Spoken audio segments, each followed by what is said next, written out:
One of the biggest issues that I see men making in relationships is consistently ignoring their partner's needs or emotional experiences. I frequently hear from men in coaching or in the men's groups that I run that their partner or their wife filed for divorce or initiated a breakup completely out of the blue that caught them off guard.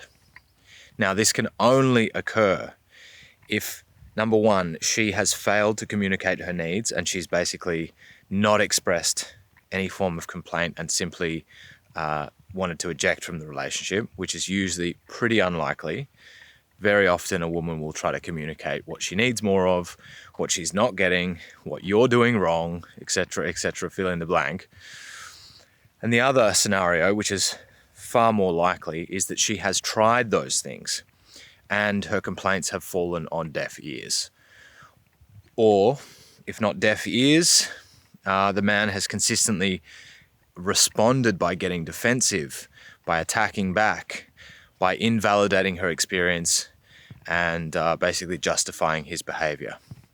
And that is a surefire way to ruin a relationship, because a relationship only occurs in a healthy form when both sides of the relationship feel understood, they feel seen, they feel valued and respected, and that's mutual. It's flowing in both directions. That, is essentially the conditions for a healthy relationship.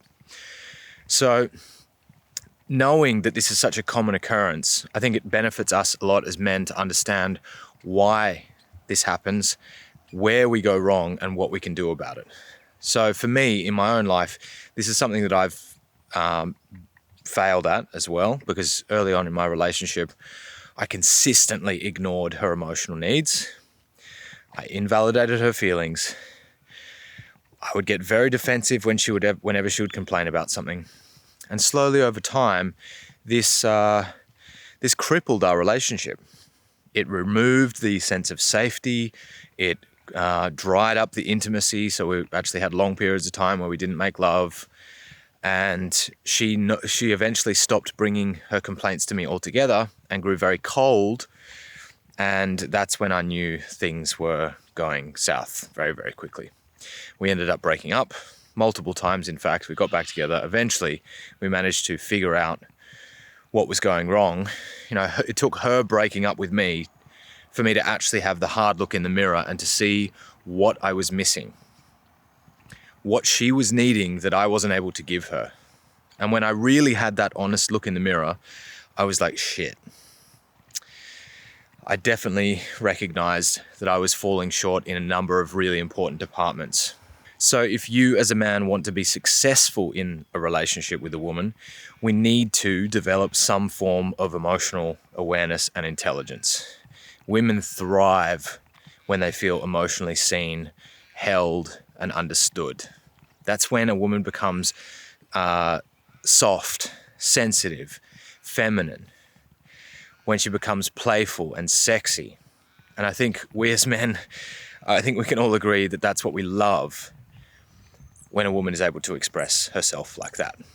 So it's super important for us as men to be able to cultivate the environment and the conditions that make it possible for her to rest in her feminine.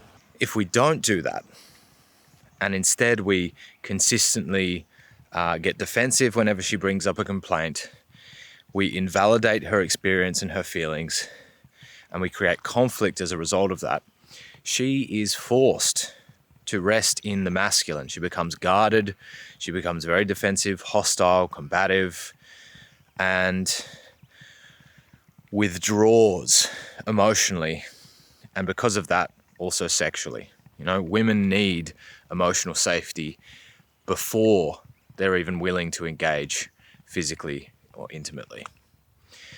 So we need to be able to create the conditions that facilitate that transition from her masculine into the feminine. And one of the best ways to do that is to become emotionally aware and intelligent and develop yourself as a man. Now, this is where a lot of guys face a lot of resistance, because as young men, we are not taught about emotional awareness. At least not in my generation or the generations before me. Maybe nowadays it's a bit different. But for me, there was a massive resistance towards this. I thought emotion emotional development, that was a feminine thing. I thought it would make me weak. Boys don't cry. We don't talk about our feelings. You got to toughen up, suck it up, and be a man, essentially. And it's exactly this attitude that closed me off, shut me down emotionally, and created so much unsafety for her. It was only when I actually started to develop myself emotionally, I started to understand how to communicate my feelings. I started to understand and recognize that I have needs and that it's okay to communicate those needs, and that I have boundaries and I need to learn to communicate those boundaries. All of this comes from developing this inner awareness and guidance system that we typically don't receive as young boys as we transition into manhood. Now, to boil this down into the basic ingredients, some of the things that actually helped me the most was learning to identify and label my feelings. Sounds extremely basic, but if you didn't grow up with this kind of education, you need to start with the alphabet, which is, what am I feeling? What is it called? How do I hold space for it? I literally started by looking at the wheel of emotions. I'll drop a link to that below, but there's an emotional wheel, and I would be able to feel something, and if I didn't know what it was, I would put my finger on the wheel and be like, I'm jealous. And then I would sit with jealousy and be like, okay, I'm jealous.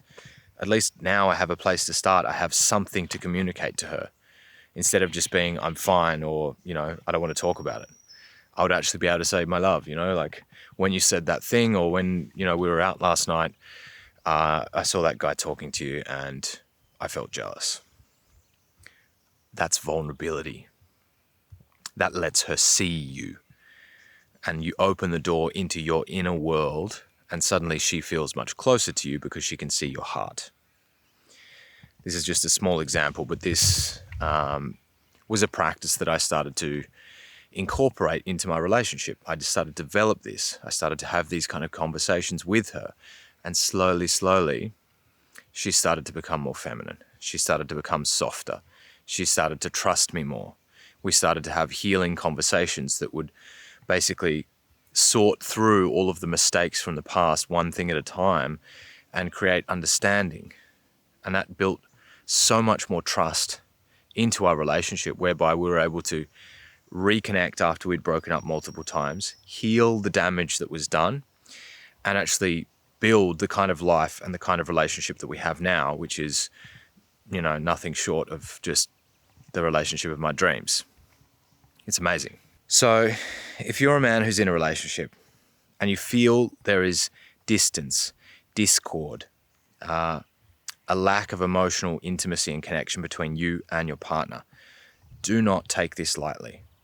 Do not sweep it under the rug and pretend everything is fine when deep down you know that it's not.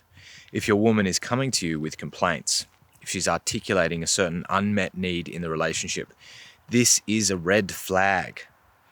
And I talked about in my video yesterday something that I'm not doing in my relationship that my partner keeps bringing up to me. She keeps expressing there's this thing that she wants and I'm not doing it. Massive red flag.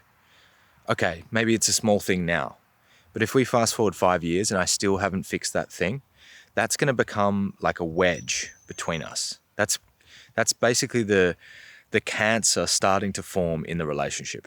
It's not terminal yet, but if it's left unchecked and untreated, that will become something that kills us in a few years, or 5 or 10 years from now. I guarantee it. So I see this problem that I'm facing at the moment with this thing that I haven't been able to change. And if you want to learn more about that and hear more about that, check out my video from yesterday.